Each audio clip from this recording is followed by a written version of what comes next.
සුබ දවසක් යාළුවෝ හැමෝටම. අද වීඩියෝ එක අරන් ආවේ ක්වොලිටියෙන් අඩු පෝක් ටියුබ් දාලා අමාරු වෙටන යාළුවන්ට පුංචි වීඩියෝ එකක්. අතන වෙළඳ පොලේ ලාභදායි සෙකන්ඩ් ක්වොලිටි පෝක් ටියුබ් දානවා දැන් ගොඩක් අය.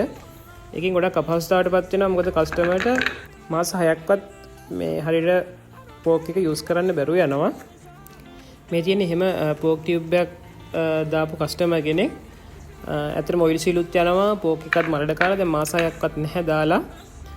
ඔයාගේ බයික් එකත් ඇක්සිඩන්ට් වුණාට පස්සේ පෝක් එක ඇදාර ගන්න පුළුවන්. එහෙම කිසිම ඩැමේජ් එකක් මුකුත් වෙන්නේ නැහැ. ඔයිල් සීල් යන්නෙත් නැහැ.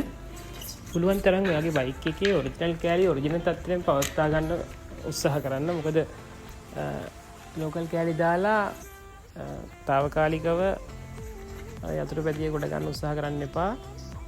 දීර්ඝ කාලිනව පාවිච්චි කරන්න ඕන නම් ඔරිජිනල් කෑලි යථා තත්ත්වයට පත් කරගන්න උපරිම උත්සාහ කරන්න.